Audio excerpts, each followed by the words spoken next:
నేను మిమ్మల్ని అందరూ ప్రశ్న అడుగుతాను, నాకు ఆన్సర్ చెప్పండి, సరేనా? ఒకవేళ దేవుడు మీకు ప్రత్యక్షమై మీకు ఏం కావాలని అడిగితే మీరు అందరు ఏం కోరుకుంటారు? మనస్ఫూర్తిగా చెప్పండి. ఇంకా చెప్పండి, అంతేనా? పరలోకం కావాలని కోరుకుంటారా? దేవుడికి ఇప్పటికిప్పుడు ఇలా ప్రత్యక్షమై అమ్మ మీ అందరికి ఏం కావాలి, లేదా నాన్న మీ అందరికి ఏం కావాలని కోరుకుంటే మీరందరూ ఏం కోరుకుంటారు? పరలోకం కావాలని కోరుకుంటారా? గట్టి చెప్పండి, పర్వాలేదు. అరే నేను నిజంగానే ప్రశ్న అడుగుతున్నా, మీరు ఆన్సర్ చెప్తే నేను అప్పుడు మళ్ళీ నెక్స్ట్ ప్రశ్న అడుగుతాను. మీరందరూ ఏం కోరుకుంటారు? పరలోకం కావాలని కోరుకుంటారు. సరే, ఒకవేళ పరలోకంలో దేవుడు లేకుండా మీకు పరలోకం ఇస్తానంటే మీరు వెళ్తారా? వెళ్ళరా? మరి పరలోకం కావాలని కోరుకుంటా అన్నారు. దేవుడు ఒకవేళ అదే దేవుడు ఉన్న లోకే పరలోకం, దేవుడు పరలోకంలో ఉండకుండా నేను మీకు పరలోకాన్ని ఇస్తాను, పరలోకంలో మీకు ఏ కష్టం ఉండదు అని అంటే మీరు వెళ్తారా? వెళ్ళరా? ఎవరు కూడా నిజంగానే వెళ్ళరా?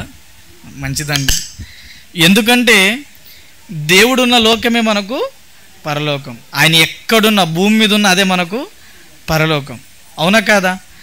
ఒకవేళ దేవుడు మనకు ప్రత్యక్షమై అడిగితే మనం క్రైస్తవులం కాబట్టి తెలివిగా మనం ఏమంటున్నాం? నాకు పరలోకం కావాలి అని అడుగుతున్నాం. ఒకవేళ దేవుడిని నమ్మని ఒక అన్యుల దగ్గరికి వెళ్తే దేవుడు వచ్చి వాళ్ళని ఏం కావాలని అడిగితే వాళ్ళ దగ్గర ఒక పెద్ద లిస్టే ఉంటుంది కదండి. దేవా నాకు కారు కావాలి, నాకు ఇల్లు కావాలి, ఇదిగో నాకు ఆస్తి కావాలి, లేదా నాకు ఒక బంగ్లా కావాలి అని ఇలా పెద్ద ఒక లిస్టే చదువుతుంటారు చాలామంది. అంటే దేవుడు గాన ప్రత్యక్షమైతే మనకు గుర్తొచ్చేవి, గుర్తు రాని కోరికలు అన్నీ కూడా మనం ఆ రోజు కోరుకుంటాం. మళ్ళీ వెళ్ళిపోయాడంటే దొరుకుతాడో దొరకడు. దేవుడు ఒకవేళ కనబడి తర్వాత మాయమైపోయాడు అనుకో, మళ్ళీ కనబడ్డి కాబట్టి ఒకేసారి పెద్ద చిట్టనే చదివేస్తాం మనం.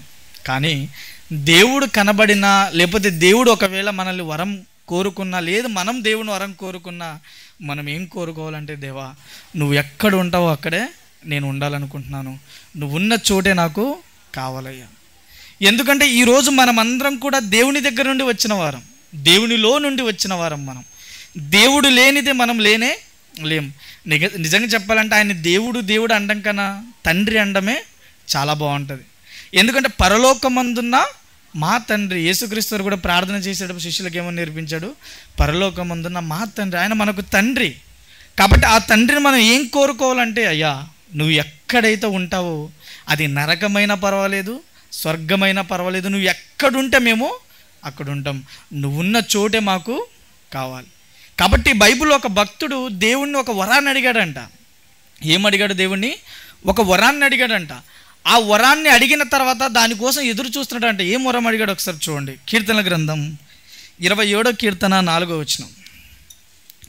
కీర్తనల గ్రంథం 27వ కీర్తన 4వ వచనాన్ని చూస్తే, యెహోవా యొద్ద ఒక వరము అడిగి తిని. ఇక్కడ కీర్తన రాసిన కీర్తనకారుడు ఎవరంటే దావీదు గారు. అతను దేవుణ్ణి ఒక వరాన్ని అడిగాడంట. యెహోవా యొద్ద ఒక వరం అడిగి తిని దానిని నేను వెతుకుచున్నాను. ఒక వరం అడిగాడంట. అడిగిన తర్వాత ఆ వరం కోసం వెతుకుతున్నాడంట.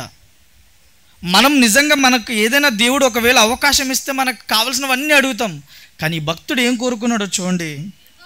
యెహోవా ప్రసన్నతను చూచుటకును, ఆయన ఆలయములో ధ్యానించుటకును నా జీవిత కాలమంతయు నేను యెహోవా మందిరములో నివసింపగోరుచున్నాను. ఆ భక్తుడు అడిగింది ఏంటో తెలుసా? దేవా ఇదిగో నేను బ్రతికినంత కాలం, నేను భూమి మీద 40 సంవత్సరాలు బ్రతుకుతాను, 50 సంవత్సరాలు బ్రతుకుతాను, లేదా 100 ఏళ్ళు బ్రతుకుతానో నాకైతే తెలియదు, కానీ నేను బ్రతికినంత కాలం నేను నీ మందిరంలో ఉండాలనుకుంటున్నానయ్యా. నేను నీతో ఉండాలనుకుంటున్నాను, నీతో పాటు నేను జీవించాలనుకుంటున్నాను, నాకు ఆ వరాన్ని ఇస్తావా అని అడుగుతున్నాడు. మీలో ఎంతమందికి ఆదివారం అనేసరికి తొందరగా లేచి తొందరగా రెడీ అయిపోయి సంఘానికి వెళ్ళాలి, పాటలు పాడాలని ఎంతమందికి ఆశ ఉంటుంది చెప్పండి. ఈరోజు క్రైస్తవులమైన మనలో భక్తి అనేది రోజు రోజుకి సన్నగిలిపోతుంది. ప్రారంభం మనలో ఎలా ఉంటుంది చెప్పండి? బాప్తిజం తీసుకున్న కొత్తలో మనం ఎలా ఉంటాం చెప్పండి? అయ్యో దేవుని మందిరానికి వెళ్ళాలి, మందిరాన్ని అంతా శుభ్రపరచాలి, పాస్టర్ గారు రాకముందు అన్నీ రెడీ చేయాలి, రెడీ చేసిన తర్వాత పాస్టర్ గారు వచ్చి ఏ వాక్యం చెప్తారో విని నేర్చుకోవాలని చాలామంది ఆతృత పడుతుంటారు. కానీ అది రోజులు గడిచే కొద్దీ మెల్లమెల్లగా మనుషుల భక్తి అనేది ఏమైపోద్ది? సన్నగిలిపోతుంది. కొంతమంది అయితే అలా అలా అలా దేవునికి దూరం అవుతుంటారు. ఫస్ట్ బాప్తిజం తీసుకొచ్చిన వెంటనే మొదటి లైన్లో కూర్చుంటారు. ఎక్కడ? మొదటి లైన్లో కూర్చుంటారు. ప్రతిదీ రాసుకుంటుంటారు.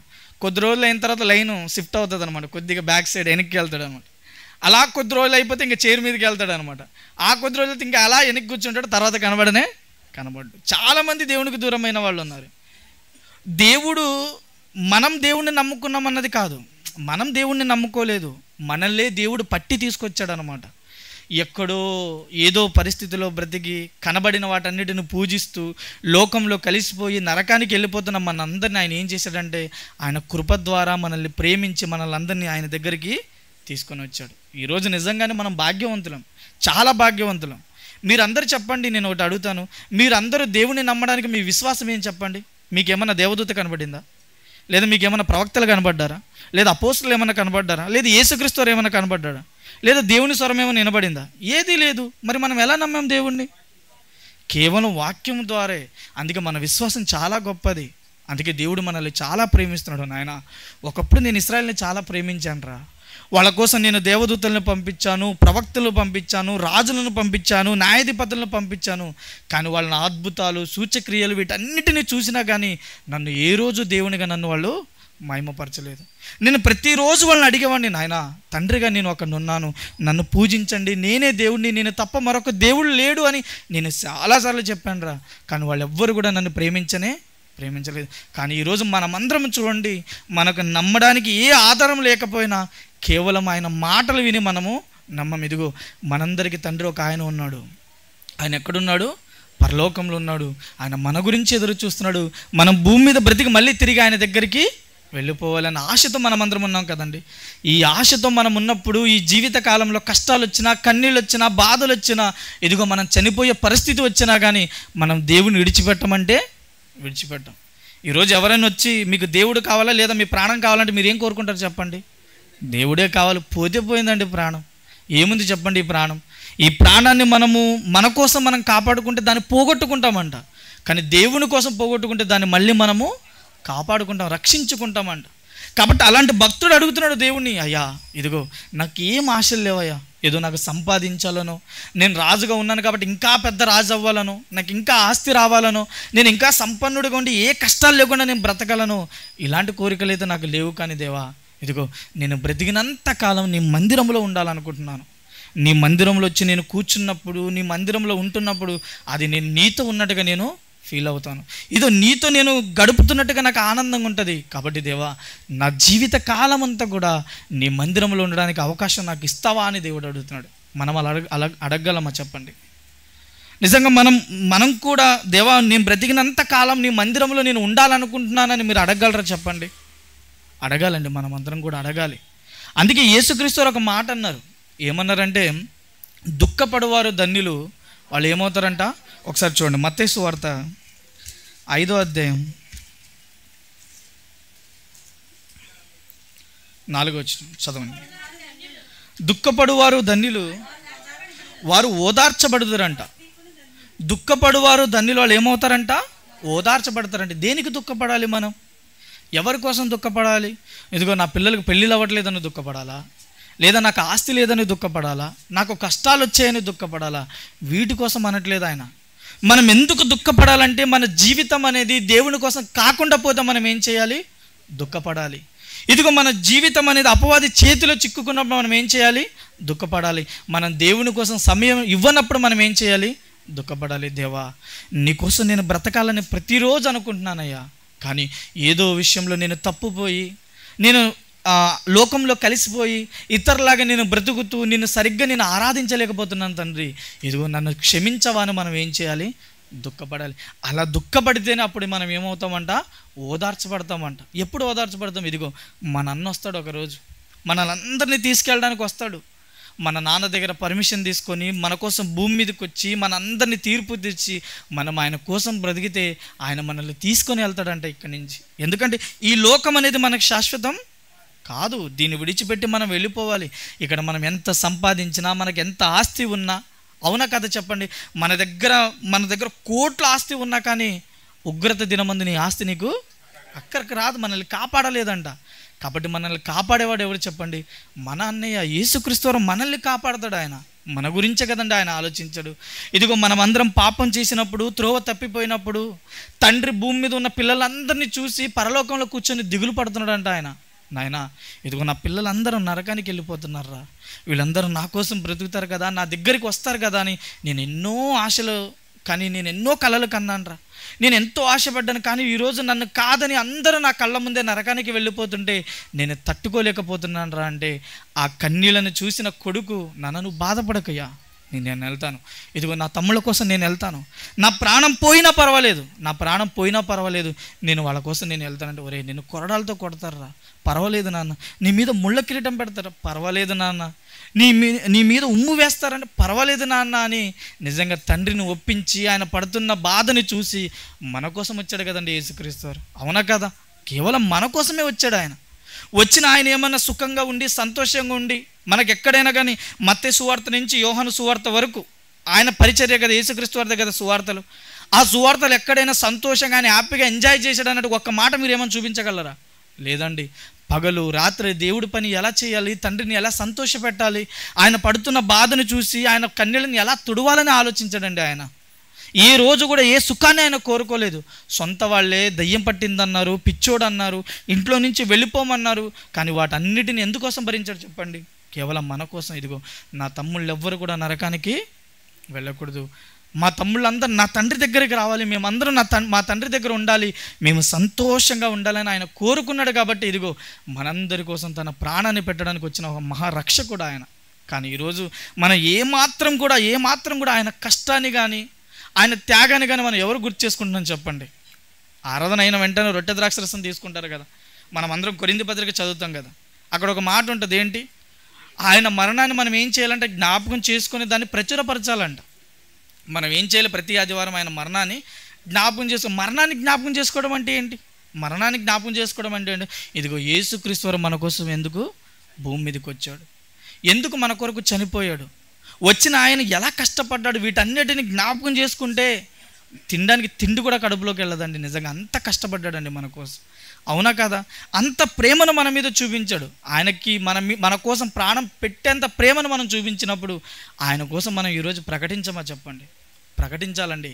వీధికి వెళ్ళాలి, పట్టణాలు గ్రామాలు, ప్రతి గ్రామానికి వెళ్ళి నిజంగా మనం బైబిల్ చేత పట్టుకొని లోకంలో జ్యోతుల్లా కనబడి ప్రతి ఒక్కరి హృదయాలను మనం ఏం చేయాలి? కదిలించాలి.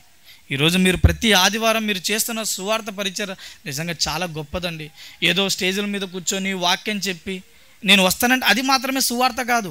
మనం ప్రతి పట్టణానికి వెళ్ళాలి, ప్రతి గ్రామానికి వెళ్ళాలి, ఇంటింటికి వెళ్ళాలి. వాళ్ళు చీ అన్న తూ అన్న మన మీద మనల్ని కొట్టినా తిట్టినా మనం మాత్రం ఏం చేయాలి? సువార్తను ప్రకటిస్తూనే ఉండాలి. అంత గొప్ప యేసుక్రీస్తుని నమ్ముకున్నాం మనం. అందుకే ఆయన అంటున్నాడు, నాయన దుఃఖపడువారు ధన్యులు, వాళ్ళు ఏమవుతారంట? ఓదార్చబడతారంట. మనం ఎందుకు దుఃఖపడాలంటే ఇదిగో మన ఆత్మీయ జీవితం అనేది నాశనం అవుతే మనము దుఃఖపడాలి. నేను ఎందుకు మీకు ఈ సందర్భం చెప్పానంటే, భక్తుడైన దావీదు గారు దేవునికి ఇష్టానుసారుడైన మనుషుడా కాదా చెప్పండి? ఆయన గురించి దేవుడు సర్టిఫికెట్ ఇచ్చాడు. ఏంటి? ఇతను నా ఇష్టానుసారుడైన మనుషుడు, ఇతడు నా ఉద్దేశాలను ఏం చేస్తాడు? నెరవేర్చువాడు. నిజంగా దావీదు గురించి దేవుడే సర్టిఫై చేశాడు. ఏంటి? ఇతను నా ఇష్టానుసారుడైన మనుషుడు. ఇదిగో నేను ఒక వ్యక్తిని కనుగొన్నాను, అతని పేరు దావీదు, అతను నా కొరకు మాత్రమే బ్రతుకుతాడు, అతను నా ఇష్టానుసారుడని దేవుడు చెప్పాడా లేదా? ఎక్కడ చెప్పాడు చెప్పండి? చూడండి, అపోస్తల కార్యంలో 13వ అధ్యాయం 22వ వచనం చూడండి.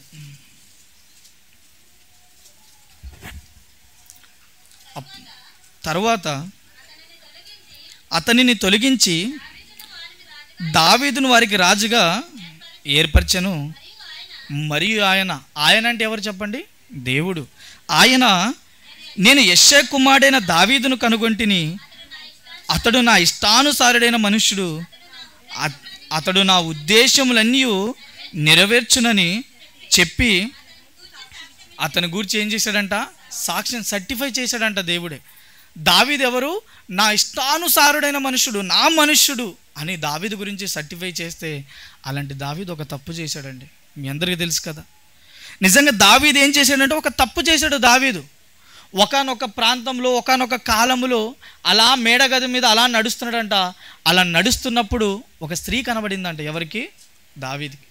అలా దావీదుకు ఒక స్త్రీ కనబడిన వెంటనే తనలో ఒక తప్పుడు కోరిక వచ్చింది. ఆ స్త్రీని పాడు చేశాడు. తర్వాత ఆ స్త్రీ దగ్గర నుంచి ఒక వర్తమానం వచ్చిందనమాట. ఏంటి? ఇదిగో నేను నీ వలన గర్భవతి అయ్యాను, నేను నీ వల్ల గర్భవతి అయ్యాను, నన్ను మరి ఇప్పుడు నేనేం చేయమంటావు అన్నప్పుడు అప్పుడు దావీదు ఏమి చేయాలో ఆయనకు అర్థం కాలేదు. అలా అర్థం కాలేనప్పుడు అప్పుడు యుద్ధం దగ్గర ఉన్న తన భర్త అయిన ఊరియాని ఏం చేస్తాడు? ఆయన పిలిపిస్తాడు. ఊరియాని పిలిపించినప్పుడు ఊరియా వచ్చిన తర్వాత ఎలాగైనా ఊరియాని బెత్షెబ దగ్గరికి పంపాలని దావీదు చాలా ప్రయత్నాలు చేస్తాడు. అప్పుడు అడుగుతాడు అనమాట దావీదు, ఊరియా నువ్వు ఇప్పటి వరకు యుద్ధం చేసావు కదా, నువ్వు వెళ్ళు, నీ భార్య దగ్గర హ్యాపీగా ఉండంటే. కానీ ఊరియా మాత్రం వెళ్ళాడు. ఆయన ఒక మంచి మాట అంటాడు ఊరియా. ఏమంటాడంటే, ఇదిగో ప్రభువా, నా వాళ్ళందరూ, నా ప్రజలందరూ యుద్ధంలో ప్రాణాలు కోల్పోతుంటే, వాళ్ళందరూ మందసం కోసం తమ ప్రాణాలు పెడుతుంటే నేను వెళ్ళి నా భార్య దగ్గర ఉండడం అది సరైనదా అని అడుగుతాడు. ఎవరు? ఊరియా. అప్పుడు ఎలాగైనా ఊరియా మాట వినడని అప్పుడు దావీదు ఆలోచించి అప్పుడు ఏం చేస్తాడంటే ఒక వర్తమానం రాస్తాడు. ఎక్కడైతే యుద్ధం బాగా జరుగుతుందో అక్కడ యుద్ధం బాగా జరిగే దగ్గర ఎవరిని పెట్టాలి? ఊరియాని పెట్టించి చంపించేయి అని రాస్తాడు. అది రాసి ఇచ్చిన లెటర్ మరి ఎవరి చేత పంపిస్తాడు దావీదు? ఊరియా చేతనే పంపిస్తాడు. తన మరణ వార్తని తనే మోసుకొని వెళ్తాడు. ఎవరు?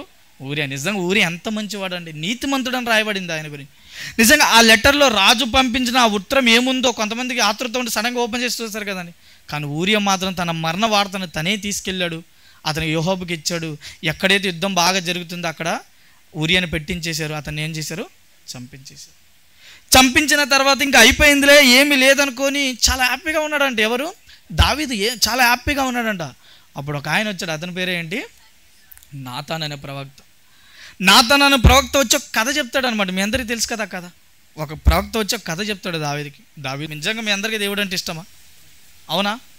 మీరు నిజంగానే దేవుడు అంటే మీకు ఇష్టమైతే మీరు ఏం చేయాలో తెలుసా?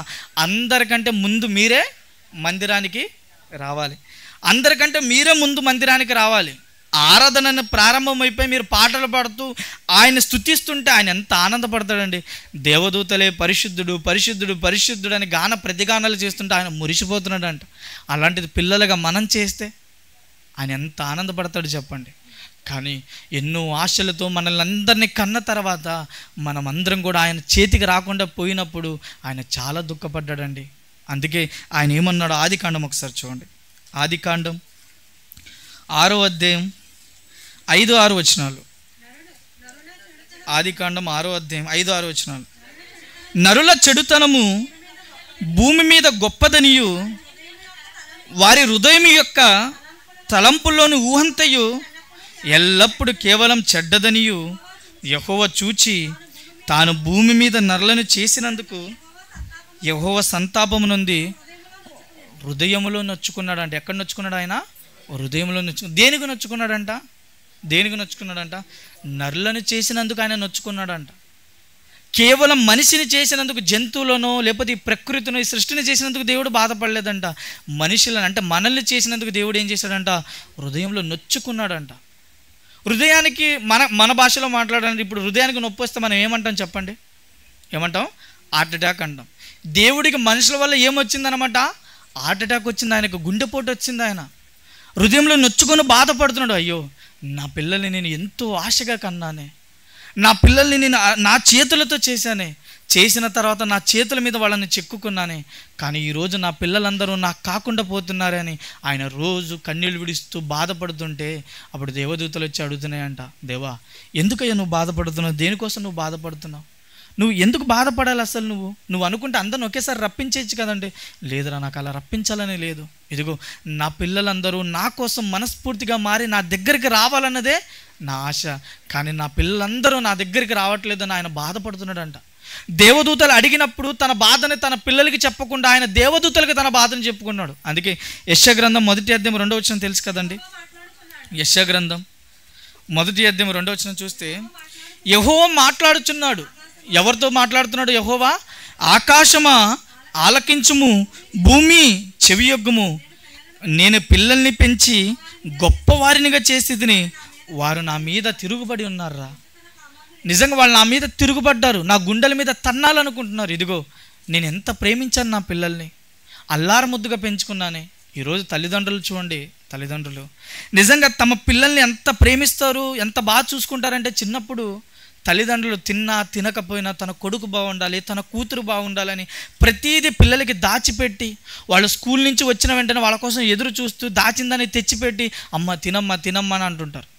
నిజంగా వాళ్ళకి కావాల్సిన ప్రతి కోరికని తీరుస్తుంటారు. ఒక బైక్ కావాలంటే బైకు, కారు కావాలంటే కారు, బట్టలు కావాలంటే బట్టలు, మొబైల్ కావాలంటే మొబైల్, అన్నిటిని కొనిపెడుతుంటారు. అవునా కాదా? ఎంతో అల్లారు ముద్దుగా పెంచుతుంటారు. పిల్లలకి ఏమన్నా చిన్న చిన్న దెబ్బలు తగిలాయంటే తల్లిదండ్రులు బాధపడిపోతుంటారు. అయ్యో నా బుజ్జి కొండ, అయ్యో నా బంగారు కొండ, నీకు దెబ్బ తగిలిందని తల్లిదండ్రులు కన్నీళ్ళు విడుస్తుంటారు.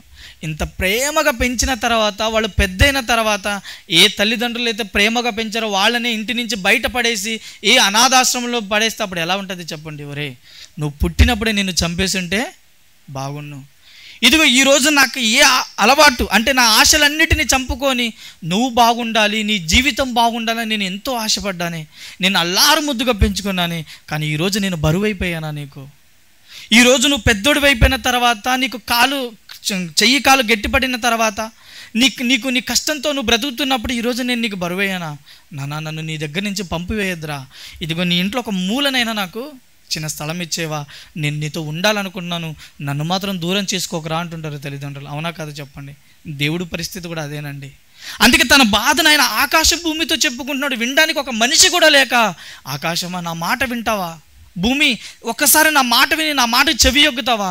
నేను పిల్లల్ని పెంచాను, గొప్పవారిగా చేశాను, కానీ వారు ఏం చేశారు? ఇప్పుడు నా మీద తిరగబడిపోతున్నారు, నా మీద తిరగబడ్డారు. నేను ఒక తండ్రిని అన్న విషయాన్ని వాళ్ళు మర్చిపోయి నా మీదకే గొడవకు వస్తున్నారు, నన్నే తన్నాలనుకున్నారు, నన్నే కొట్టాలనుకున్నారు. వాళ్ళందరూ నా మీద తిరగబడ్డారని దేవుడు చాలా బాధపడ్డాడండి. అవునా కదా చెప్పండి? మన తండ్రి ఎంతగానో బాధపడ్డాడు మన కోసం. ఎందుకంటే మనమంటే ఆయనకి పిచ్చి ప్రేమ అండి. మనమంటే ఆయనకి పిచ్చి ప్రేమ. మన కోసం ఏదైనా చేయడానికి ఆయన సిద్ధమే. అందుకే ఇశ్రాయేలు అందరినీ ఐగుప్తు దేశం నుండి ఎలా విడిపించాడు చెప్పండి? ఎన్నో తెగుళ్ళు రప్పించి ఇశ్రాయేల్ అందరికి బుద్ధి తెప్పించి అక్కడి నుంచి విడిపించి తీసుకొని వచ్చిన తర్వాత ఏంటి, మేము ఐగుప్తు దేశంలో ఉన్నప్పుడు ఎంత బాగున్నాం, ఈ అరణ్యంలో మమ్మల్ని చంపడానికి తీసుకొచ్చావా? నిజంగా మీరు ఒక విషయాన్ని ఆలోచించండి. మన కళ్ళ ముందు ఎవరైనా ఒక చిన్న మ్యాజిక్ చేస్తేనే మనం ఆశ్చర్యపడిపోతామా లేదా? ఎవరైనా ఏదైనా మ్యాజిక్ చేసి ఒక పావురాన్ని ఏదో ఒకటి రప్పిస్తారుగా అబ్బా అని క్లాప్స్ కొడతాం.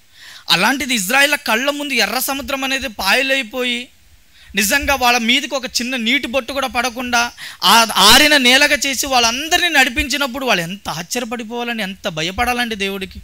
అదేంటి ఇంత పెద్ద సముద్రము మా కళ్ళ ముందే 2 పాయలు అవ్వడం ఏంటి, దాని మధ్య మేము నడవడం ఏంటి? అవునా కాదు చెప్పండి? సముద్రంలో ఎన్నో పెద్ద పెద్ద జంతువులు ఉంటాయా లేదా?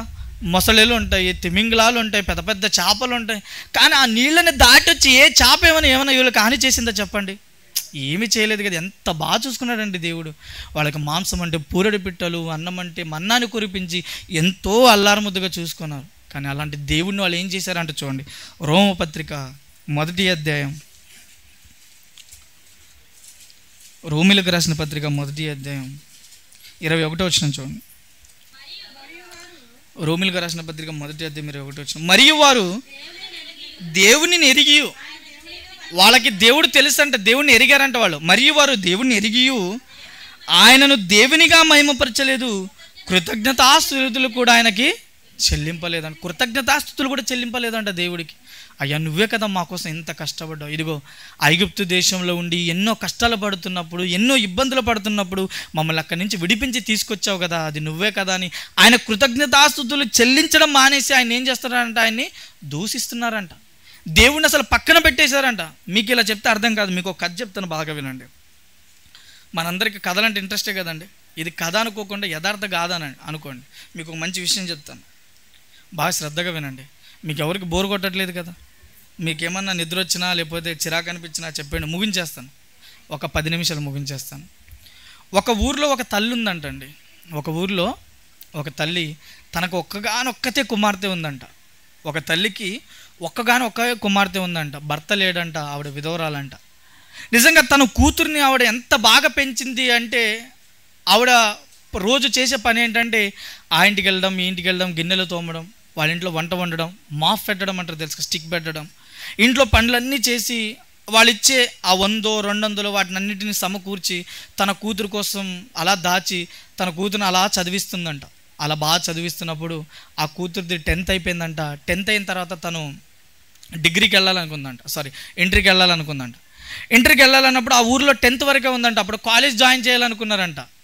ఆ తల్లి తన కూతురిని కాలేజ్ జాయిన్ చేయాలనుకున్నప్పుడు, అమ్మ నాది 10th అయింది కదా, నేను మరి కాలేజీకి వెళ్ళాలంటే పట్టణానికి వెళ్ళాలి, మరి నన్ను పట్టణానికి పంపిస్తావా, నేను వెళ్తాను అంటే, సరే తల్లి నువ్వు బాగా చదువుకోవాలి, ఇదిగో నేను కష్టపడినట్టుగా నువ్వు మళ్ళీ కష్టపడకూడదు, నువ్వు బాగా చదువుకొని మంచి జాబ్ చేసి నువ్వు నీ కాళ్ళ మీద నువ్వు నిలబడాలి, నువ్వు మంచి పొజిషన్కి రావాలని. అప్పుడు ఏం చేసిందంట తల్లి, ఒక పట్టణానికి వెళ్ళిపోయి ఆవిడని కాలేజీలో జాయిన్ చేసి ఫీజు అనేది కట్టి వచ్చి తన కూతురు కోసం మళ్ళీ ఆ ఇంట్లో ఈ ఇంట్లో ప్రతి ఇంట్లో కష్టపడుతూ తన కూతుర్ని పెంచే ముందు ఆ కష్టం కూడా తన తల్లికి తెలియడం లేదు. నా కూతురు బాగుంటే చాలు, తన బాగా చదువుకొని లైఫ్లో సెటిల్ అయితే చాలని ఇలా ఆశపడుతుందంట తల్లి. అలా ఆశపడుతున్నప్పుడు కొద్ది రోజుల తర్వాత ఆ అమ్మాయికి ఒక రోగం వచ్చిందంట. అక్కడ ఏమొచ్చింది? రోగం. దానిని మన భాషలో చెప్పాలంటే దాన్ని లవ్ అంటారు. ఏమంటారు? లవ్, ప్రేమ అనే ఒక రోగం వచ్చిందంట. అలా రోగం అనేది వచ్చిన తర్వాత అబ్బాయి అమ్మాయి మాట్లాడుకున్నారంట, ఇదిగో మన ఇద్దరం పెళ్లి చేసుకుందాం, మనం పెళ్లి చేసుకుని ఇక్కడి నుంచి ఎక్కడికైనా వెళ్ళిపోదాం, మన జీవితం ఇలా ఉంటే బాగోదు అంటే, సరే మా ఇంట్లో అడుగుతానని అబ్బాయి ఇంట్లో వెళ్ళి అడిగితే వాళ్ళు ఎవరో ఒప్పుకోలేదంట. అలా ఒప్పుకోకపోయేసరికి అతను వచ్చి, మన ఇంట్లో ఎవరు ఒప్పుకోవట్లేదు, మా ఇంట్లో నువ్వు వెళ్ళి మీ అమ్మ చెప్పేసి వచ్చి మనం వెళ్ళిపోదాం ఇక్కడి నుంచి అంటే, అలా ఎలా మా అమ్మకి చెప్పగలను, నేను వెళ్ళి వస్తాను, డబ్బులు ఏమైనా ఉంటే తీసుకొచ్చేస్తాను, వెళ్ళిపోదామని చెప్పి స్కూల్లో మా అమ్మ దగ్గరికి వెళ్ళొస్తానని, కాలేజీలో మా అమ్మ దగ్గరికి వెళ్ళొస్తానని చెప్పి ఇంటికి వెళ్తుందంట. ఇంటికి వెళ్ళిపోయిన తర్వాత వాళ్ళ అమ్మ దగ్గరికి వెళ్ళి, అమ్మ నేను కాలేజీలో నేను ఫీజు కట్టాలి, నాకు కొద్దిగా డబ్బులు కావాలి, ఇస్తావా అమ్మ అంటే, ఇదిగో తల్లి ఆ బీరోలో డబ్బులు ఉన్నాయి, నీకు ఎంత కావాలంత తీసుకొని వెళ్ళు తల్లి, నువ్వు బాగా చదువుకోమ్మా, నీకు ఏం కావాలని నన్ను అడుగు, నువ్వు మాత్రం ఏ కష్టం మాత్రం పడద్దు, నువ్వు బాగుండడమే నాకు కావాలి. తల్లి అమాయకురాలు కదండి, పాపం తెలియక ఆవిడ నిజంగా తన కూతురు నమ్మి సరే అమ్మా తీసుకెళ్ళి అన్నదంట. సరే తన తల్లి లేనప్పుడు డబ్బుని అప్పుడప్పుడు కష్టపడి ఆవిడ చేయించిన చిన్న చిన్న బంగారాలని అంతటిని తీసుకొని అమ్మాయి వెళ్ళిపోయిందంట. అక్కడి నుంచి వెళ్ళిపోయిన తర్వాత వాళ్ళమ్మ వెళ్ళిపోయిందిలే కాలేజ్కి, ఇంకా పాపం బంగారము డబ్బులు అంతా తీసుకెళ్ళిందంటే ఫీజు ఎక్కువ కట్టాలేమో అనుకున్నది తను.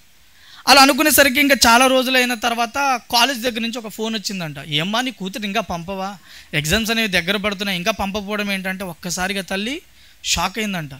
అదేంటది, నా కూతురుని పంపకపోవడం ఏంటి, ఎప్పుడో వచ్చింది కదండి నా కూతురు, డబ్బులన్నీ తీసుకుంది, ఫీజు కట్టాలనుకొని వచ్చింది కదంటే, లేదమ్మా ఇంకా రాలేదు, మా అమ్మ దగ్గరికి వెళ్తానని చెప్పిన అమ్మ ఇంకా ఇప్పటికీ రాలేదంటే ఆ తల్లి గుండె అనేది బరువెక్కిపోయింది. నిజంగా ఏమి చేయాలో అప్పటికి ఇంకా ఆవిడకి అర్థం కాలేదన్నమాట. కనబడిన ప్రతి ఒక్కరి దగ్గరికి వెళ్ళింది, అయ్యా నా కూతురు ఏమన్నా కనబడిందా, ఇదిగో కాలేజీకి వాళ్ళు ఫోన్ చేశారు, మా అమ్మాయి రాలేదని అంటున్నారు, ఒకవేళ మీకు ఎవరికైనా కనబడిందా అని ప్రతి ఒక్కరి కాళ్ళు పట్టుకుంటుంది, అందరినీ ఏడుస్తుంది, బతిమాలుకుంటుంది, అయ్యా నా కూతురు ఏమన్నా కనబడితే చెప్పండి, ఇదిగో నా కూతురు వెళ్ళిపోయి ఇప్పటికి వారం అయిపోయింది, నేను కాలేజీకి వెళ్ళింది అనుకున్నాను, కానీ అమ్మాయి నిజంగా నాకు కాకుండా వెళ్ళిపోయింది, ఎక్కడికి వెళ్ళిందో నాకు తెలియడం లేదు, ఒకవేళ కనబడితే మీ అమ్మ ఏమన్నదని చెప్పండి, నేను ఆవిడని ప్రేమిస్తున్నానని చెప్పండి, ఒకసారి నా కూతురు నా దగ్గరికి వచ్చేమనండి అయ్యా అని కనబడిన ప్రతి ఒక్కరిని ఆ తల్లి అడుగుతూ ఉంటుంది. కానీ ఆ కూతురు మాత్రం వెళ్ళిపోయింది. వీళ్ళిద్దరు ముంబై అనే మహాపట్నానికి వెళ్ళిపోతారు అన్నమాట. ఆ ప్రాంతానికి వెళ్ళిన తర్వాత తమ దగ్గర ఉన్న డబ్బులు బంగారం ఇదంతా ఖర్చు పెట్టి వాటన్నిటితో హ్యాపీగా 6 నెలలు జల్సా చేస్తారనమాట. అలా జల్సా చేసిన తర్వాత తమ దగ్గర ఉన్న డబ్బంతా అయిపోయిన తర్వాత ఆ అమ్మాయిని అబ్బాయి ఏం చేస్తాడంటే రెడ్ లైట్ ఏరియాకి అమ్మేసి పారిపోతాడు. ఏం చేస్తాడు? రెడ్ లైట్ ఏరియాకి అమ్మేసి అబ్బాయి పారిపోతాడు అనమాట. అబ్బాయి పారిపోయిన తర్వాత అమ్మాయి పరిస్థితి చాలా దారుణంగా తయారవుతుంది. అక్కడ తన వాళ్ళంటూ ఎవరూ లేక, తన బాధను ఎవరికి చెప్పుకోలేక ఆ నరక యాతనలు ఎన్నో రోజులు చాలా బాధను అనుభవించి నిజంగా ప్రతిరోజు కన్నీళ్ళు విడుస్తుంటుంది. అప్పుడు నిజంగానే అమ్మాయికి ఒక రోగం వస్తుంది అనమాట. తన బాడీలో నుండి చీము లాంటిది ఒకటి కారుతూ దుర్వాసన వస్తూ తన దగ్గరని ఆవిడని ముట్టాలన్నా చాలా అసహ్యకరంగా చాలా దారుణంగా ఉంటుంది అనమాట. తల్లి నిజంగా తన జీవితం అంతా పాడైపోయి ఉంటుంది. అక్కడ మాత్రం తల్లి కనబడిన ప్రతి ఒక్కరిని, అయ్యా నా కూతురు కనబడిందా అని అందరినీ అడుగుతుంటుంది.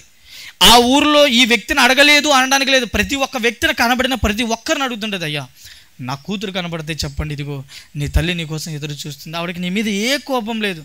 ప్రతి ఒక్కరి జీవితంలో ఏదో తెలియకుండా పాపం తప్పు చేస్తారు, కానీ నీ తల్లి క్షమించడానికి సిద్ధంగా ఉంది, ఇదిగో రా అని నీ తల్లి పిలుస్తుందని ఒక్క మాట చెప్పరా అని అందరిని అడుగుతుంటుంది. కానీ ఇక్కడ ఈ అమ్మాయి పరిస్థితి మాత్రం చాలా దారుణంగా తయారవుతుంది. అప్పుడు ఆ రెడ్ లైట్ ఏరియాని నడిపించి ఒక స్త్రీ చూస్తుంది అనమాట. ఆ స్త్రీ చూసి తట్టుకోలేక బాధపడి, ఏమ్మా ఎందుకు నీకు బాధ, ఏ ఊరు నీది, ఎక్కడి నుంచి వచ్చావు, నువ్వు ఎందుకు ఇక్కడికి వచ్చి పడ్డావు, ఎందుకు నీకు ఇదంతా అంటే, అప్పుడు అమ్మా నేను ఎలాగో చనిపోతానన్న విషయం నాకు తెలుసు, నా మరణం అనేది నాకు దగ్గర పడిందని తెలుసు, ఇదిగో నా జీవితం ఇలా అవ్వడానికి నేను చేసుకున్న పాపమే, కానీ ఒక్కసారైనా మా అమ్మ దగ్గరికి వెళ్ళాలని ఉంది. ఇదిగో మా అమ్మని చూసి నేను చేసిన పాపనంతా మా అమ్మ దగ్గర ఒప్పుకొని ఒక్కసారి ఆవిడ పాదాల మీద పడి, అమ్మ నన్ను క్షమించు అని నాకు అడగలుంది, ఒకసారి నన్ను మా ఇంటికి పంపించేరా అని అంటే, ఆ మాటలు విన్న ఆవిడ బాధపడి వెంటనే ఒక జనరల్ టికెట్ తీసి, ట్రైన్లో బాత్రూమ్స్ ఉంటాయి కదండి, అక్కడ కూర్చోబెట్టి పంపించేస్తారనమాట. ఎవరు అసలు తన దగ్గరికి వెళ్ళడానికి కూడా ఎవరు ఇష్టపడరు. అలా తన ప్రయాణమే వెళ్ళిపోద్ది అనమాట. వెళ్ళిపోయిన తర్వాత తన ఊరు వస్తుంది. తన ఊరు వచ్చిన తర్వాత ఆ ట్రైన్లో నుంచి దిగడానికి కూడా తనకి ఓపిక, శక్తి అనేది ఉండదన్నమాట. దిగడానికి కూడా శక్తి ఉండదు. అప్పుడు ఆ ప్రాంతం ఒక దైవజనుడు వెళ్తుంటాడు అనమాట. తను పడుతున్న బాధని, తను దిగడానికి ప్రయత్నిస్తున్న అవ్వలేని ఆ పరిస్థితిని చూసి దగ్గరికి వెళ్ళి, ఎక్కడికి వెళ్ళాలి తల్లి, నువ్వు ఏ ఊరికి వెళ్ళాలంటే, అయ్యా నన్ను పలానా చోటుకి వెళ్ళాలి, ఇక్కడ మా అమ్మ ఉంటుంది, మా అమ్మ దగ్గరికి తీసుకెళ్తారంటే, తను కూడా కొద్దిగా ఇబ్బంది పడుతూ ఆవిడని అలా ఎత్తుకొని రిక్షా మీద కూర్చోబెట్టి, సరే తల్లి ఎక్కడికి వెళ్ళాలో పదండి నేను తీసుకెళ్తానని తను తీసుకెళ్తాడు అనమాట. తీసుకెళ్ళిన తర్వాత తన ఇంటికి వెళ్ళిన తర్వాత అంత దూరంలో ఇల్లు ఉన్నప్పుడు అమ్మాయి చెప్తుంది, సార్ ఆ సెకండ్ ఫ్లోర్లో అక్కడ లైట్ వెలిగింది చూడండి, అదే మా ఇల్లు, ఒకసారి వెళ్ళి మా అమ్మకి చెప్పరా అంటాడు. ఆయన ఇంకా మెల్లగా నడుచుకుంటూ వెళ్ళి పైకి వెళ్ళిన తర్వాత అమ్మ అని ఒక మాట పిలుస్తాడు అంతే. ఆవిడ పరిగెత్తుకొని వచ్చి, అయ్యా నా కూతురు కనబడిందా అని అడుగుతుంది. మీరు ఎవరు, ఎక్కడి నుంచారు, ఎందుకు నన్ను పిలిచారని అడగట్లేదు. ఆవిడ ఏమడుగుతుంది, అయ్యా నా కూతురు కనబడిందంటే, ఏమమ్మా తెలీదు, కింద ఒక అమ్మాయి ఉంది, ఆవిడ మా అమ్మని చూడాలని అంటుంది అంటే, ఇంకా వెంటనే ఆ మాట విన్న తల్లి పరిగెత్తుకొని వెళ్తుంది ఎవరి దగ్గరికి, కూతురు దగ్గరికి పరిగెత్తుకొని వెళ్ళి ఆ కూతురు చూసి మెడ మీద పడి ముద్దు పెట్టుకొని కౌగిలించుకొని ఎలుగెత్తి చాలా ఏడుస్తుందండి తల్లి. ఇక్కడ మీకు ఏం అర్థం కావాలంటే, నిజంగా చుట్టుపక్కల ఉన్న వాళ్ళందరికీ తన దగ్గర అసహ్యము వాసన అనిపించిన తల్లి కనిపించిందా చెప్పండి? ఆవిడ కనిపించలేదు. ఎందుకంటే తన కూతురు కాబట్టి. ఆ పరిస్థితిలో చూసి ఆ తల్లి కన్నీళ్ళు ఇచ్చి బాధపడి, అమ్మ ఇదిగో నువ్వేదో తప్పు చేసావని నువ్వు బాధపడకు, నిన్ను మార్చుకుంటాను, నిన్ను బాగు చేసుకుంటాను నేను, నువ్వు కన్నీళ్ళు విడవద్దు తల్లి, నేను ఉన్నాను కదా, పోనీ ఇప్పటికైనా నా దగ్గరికి వచ్చావు కదా, అది నాకు చాలు అన్నదనమాట ఆ తల్లి. ఈ ప్రేమ ఎంత స్వచ్ఛమైందని మీరు నమ్ముతారో, దేవుని ప్రేమ కూడా అంతే స్వచ్ఛమైంది. అందుకే ఆయన అంటున్నాడు. ఇప్పుడు చూడండి, ఎఫెసీ పత్రిక 5వ అధ్యాయం 25వ వచనం నుంచి చూద్దామండి. ఎఫెసీ పత్రిక 5వ అధ్యాయం 25వ వచనం చూస్తే, పురుషులారా మీరును మీ భార్యల్ని ప్రేమించాలి, అటువలే క్రీస్తు కూడా సంఘమును ప్రేమించి అది కళంకమైనను ముడత అయినను అట్టిది మరి ఏదైనను లేక పరిశుద్ధమైనది గాను నిర్దోషమైనది గాను మహిమగల సంఘము గాను ఆయన తన ఎదుట దాన్ని నిలబెట్టుకొనవలనని వాక్యముతో ఉదక స్నానము చేత దానిని పవిత్రపరిచి పరిశుద్ధపరచుడిగా దాని కొరకు తన్ను తాను మనలో కలంకం ఉన్న, ముడత ఉన్న, వాసన ఉన్న అలాంటి దాన్ని ఏమి చూడకుండా ఆయన ఏం చేశాడంట, మన కోసం తన ప్రాణాన్నే పెట్టాడంట. ఇదిగో మనల్ని ప్రేమించాడంట. ఆ తల్లి నిజంగా తన కూతురుని ఎంతైతే ప్రేమించిందో, ఈరోజు దేవుడు కూడా మనల్ని అలాగా ప్రేమిస్తున్నాడు. నాయన నా దగ్గర నుంచి మీరు దూరం కాకండి, ఒరే నాకు ప్రాణమంతా మీ మీదే ఉందిరా, మీరు లేకపోతే నేనేం చేయగలను చెప్పు. ఈ దేవదూతలు ఎంత నన్ను పొగిడినా, వీళ్ళు గాన ప్రతిగానాలు ఎంత చేసినా, కానీ వీటి వల్ల నాకు ఆనందం లేదర్రా, మీరు రావాలన్నదే నా ఆనందం. రేపన్న టైంలో అండి మనం నిజంగా మనమందరం చనిపోయి మనమందరం పరలోకానికి వెళ్ళామనుకోండి, ఆ రోజు మనల్ని చూసి దేవుడు కన్నీళ్ళు విడుస్తాడండి, బాధపడదు. ఒరే నా దగ్గర రావడానికి ఎంత కాలం పట్టిందా, మీకు నా గురించి చెప్పడానికి, అందరికి ప్రకటించడానికి ఎంత కాలం పట్టిందా, మీరు లేకుండా ఈ పరలోకంలో నేను ఎంత బాధపడ్డానో తెలుసా, నేను ఎంత కన్నీళ్ళు విడిచానో తెలుసా, మీ గురించే ప్రతిరోజు నేను ఎదురు చూస్తున్నాను రా, కానీ ఇప్పటికి వచ్చారా నా దగ్గరికని. ఆ రోజు మనల్ని చూసి దేవుడు చాలా బాధపడతాడండి. నిజంగా మనమంటే ఆయనకు ప్రాణం పిచ్చి, మనమంటే మనం లేకపోతే ఆయన ఏమి చేయలేడు. ఇంతగా మనల్ని ప్రేమిస్తున్నప్పుడు, మన మీద అంతగా ఆశ పెట్టుకున్నప్పుడు మనం దేవుని కోసం ఏం చేయాలి చెప్పండి? ఈరోజు దేవా నా ప్రాణం పోయినా పర్వాలేదు, నీ గురించి నేను బ్రతుకుతానని మనలో ఎంతమంది అనుకుంటున్నాను చెప్పండి? నీ మందిరంలో ఉండాలి, నీతో జీవించాలి, నీతో గడపాలని మనం ఎంతమంది అనుకుంటున్నాను చెప్పండి? అందుకే దేవుడు అంటున్నాడు. చివరికి ఒక మాట చూసుకొని ముగించుకుందాం. ఇర్మియా గ్రంథం 3వ అధ్యాయం 1వ వచనం చూడండి. ఇర్మియా గ్రంథం 3వ అధ్యాయం 1వ వచనం చూస్తే, మరియు ఒకడు తన భార్యను త్యజించగా ఆమె అతని యొద్ద నుండి తొలగిపోయి వేరొక పురుషునిదైన తర్వాత అతడు ఆమె యొద్దకు తిరిగి చేరునా? మీకు ఇక్కడ అర్థం కావాలి. ఒక భార్య అంట తన భర్తను వదిలేసి వేరొక పురుషుని దగ్గరికి వెళ్ళిపోయిన తర్వాత భర్త తన భార్యను తిరిగి రప్పించుకుంటాడా చెప్పండి? రప్పించుకోడంట. కానీ దేవుడు ఏం చేస్తాడంటే చూడండి, తిరిగి చేరునా? అలాగు జరుగు దేశం బహుగా పవిత్రమగును కదా, అయినను నీవు అనేకులైన విటకాండ్రతో వ్యభిచారము చేసినను నా యొద్దకు తిరిగి రమ్మని యెహోవా సెలవిస్తున్నాడంట. మీరు నా దగ్గరకు వచ్చేయండి ఆయన. ఇక్కడ వ్యభిచారం అంటే మీరు ఆ వ్యభిచారం అనుకోకండి, ఇతర దేవతలను ఇతర దేవుళ్ళను పూజించడమే దాన్ని దేవుడు ఏం చెప్తున్నాడు? విచారంతో పోల్చి చెప్తున్నాడు, నాయన మీరు నన్ను కాదని ఎంతమందిని పూజించినా ఇదిగో మీరు రావాలని నేను కోరుకుంటున్నాను, నా దగ్గరికి తిరిగి వచ్చేయండి. ఆ తల్లి తన కూతురు నిజంగా తిరిగి రావాలని ఎంతైతే ఆశపడిందో దేవుడు కూడా మన పట్ల ఎంతో ఆశ పెట్టుకుని ప్రతిరోజు చేతులు చాచి నాయన నా దగ్గరికి వచ్చేయండి రా, నా దగ్గరికి వచ్చేయండి, నేనే కదా మీ తండ్రిని అని అంటున్నాడు. కాబట్టి ప్రియులారా, ఇప్పటికైనా మనం ఇంకా అనుకోవాలి, దేవుని మనం అడగాలి, దేవా ఇప్పటి వరకు లోకంలో నువ్వు కాదని ఎన్నో తప్పులు చేసి అనవసరంగా నేను ఎన్నో రోజులు గడిపాను తండ్రి, ఇక నుంచైనా నేను మారు మనసు పొంది నీ కొరకు బ్రతికి దేవా నా జీవితం అంతా నీ కొరకు ఉపయోగపడేలా సాయం చేయి తండ్రి, నీలోనే నేను బ్రతికడానికి సాయం చేయి, నీ మందిరాన్ని విడిచి వెళ్లకుండా నన్ను కాపాడయ్యా అని మీరందరూ అడగాలండి దేవుణ్ణి. మనమందరం ఖచ్చితంగా దేవుణ్ణి అడగాలి. ఈరోజు దేవుడు తప్ప మనకి ఈ లోకంలో మరొకటి అంటే ఏది లేదు. ప్రియులారా, మీరు ఎంత సంపాదించినా, మీరు ఎంత ఆశను సమకూర్చినా ఏవి కూడా అక్కడికి రావు. ఈరోజు బంధాలు కూడా ఎలా ఉంటాయో తెలుసా అండి? ఈరోజు బంధాలు కూడా ఎలా ఉంటాయంటే బ్రతికినంత కాలం దగ్గర ఉన్నోళ్ళు ఒక మాట కూడా మాట్లాడరు, గుప్పడి చన్నీళ్ళు కూడా పోయారు, అంత దారుణమైన బంధాలు. కానీ చనిపోయిన తర్వాత చూడండి, శవం దగ్గరికి అందరూ వస్తారు, అయ్యా నీకోసం అది తెచ్చాను, అమ్మా నీకోసం ఇది తెచ్చాను, నీకు పాయసం ఇష్టం కదా, నీకు అది ఇష్టం కదా, ఇది అప్పుడు ఏం తెస్తే ఏం లాభం చెప్పండి? ఉన్నప్పుడే నువ్వు ఏదైనా వాళ్ళని చూసుకోవాలి. చనిపోయిన తర్వాత అందరూ వచ్చి మీరు కన్నీళ్ళు విడిచినా బాధపడినా నీకోసం అది తెచ్చాను ఇది తెచ్చానని మీరు ఎంత అన్నా కానీ శవం తిరిగి లేస్తుందో చెప్పండి? లేకపోతే అందుకే బ్రతికి ఉన్నప్పుడే మీరు తెలుసుకోవాలి, ఇదిగో మనం దేవుని గురించి ప్రకటించాలన్నా, ఆయన గురించి బ్రతకాలన్నా మనకు ఊపిరి ఉన్నంత వరకే మనం ఇక్కడ బ్రతకగలం. ఈ ఊపిరి ఒక్కసారి వెళ్ళిపోయింది అనుకోండి, మళ్ళీ మనల్ని కాపాడే వాళ్ళంటే ఎవరు కూడా లేనేలేరు. అందుకే దేవుడు ముందుగానే హెచ్చరిస్తున్నాడు, నాయన పరలోకం అంటూ ఒకటి ఉంది, నరకం అంటూ ఒకటి ఉంది. మీరు నా కొరకు బ్రతికితే మీరు ఖచ్చితంగా నేనున్న లోకానికి వస్తారు, మీరు నన్ను కాదని లోకం కొరకు బ్రతికితే మీరు ఎక్కడికి వెళ్ళిపోతారు? నరకానికి వెళ్ళిపోతారని దేవుడు మనల్ని హెచ్చరిస్తున్నాడు. ఆయన కన్నీళ్లతో బాధపడుతూ మనకు చెప్తున్నాడు. ఆ మాటలు విన్న మనం ఏం చేయాలి చెప్పండి? ఆయన కొరకు బ్రతికి ఆయన ఉన్న లోకానికి మనం అందరం చేరుకోవాలి. అవునా కదా? కళ్ళు మూసుకొని ప్రార్థన చేసుకుందాం. పరలోకమందున మా కన్న తండ్రి, దేవా ఇంత చక్కటి అవకాశం ఇచ్చినందుకు మీకు అందరం తండ్రి. ఇక్కడ ఉన్న వాళ్ళందరూ కూడా చాలా అమాయకులు తండ్రి. దేవా నిన్ను ప్రేమించాలని పిచ్చి తపనతో వాళ్ళందరూ ఉన్నారు తండ్రి. వాళ్ళందరూ ఆస్వాదించండి దేవా. మేము ఎల్లప్పుడూ ఇలాగే కలిసి మిమ్మల్ని మహిమపరిచి మీ గురించి అనేక మందికి ప్రకటించి మీరున్న లోకానికి చేరుకునేలా సాయం చేయండి తండ్రి. ఈ సంఘంలో ఎంతమంది అయితే ఉన్నారో వాళ్ళందరూ ఆస్వాదించండి. వాళ్ళ ఇంట్లో ఉన్న ప్రతి సమస్య తండ్రి మాకంటే మీకే బాగా తెలుసు కాబట్టి తండ్రి మీ చిత్తం అయితే వాటన్నిటిని తీర్చండి. మంచి ఆరోగ్యాన్ని ఆయుష్ని వాళ్ళందరికీ దయచేస్తారని కోరుకుంటూ ఈ ప్రార్థన యేసుక్రీస్తు పేరిట అడిగి వినుకుంటున్నాం తండ్రి. ఆమేన్.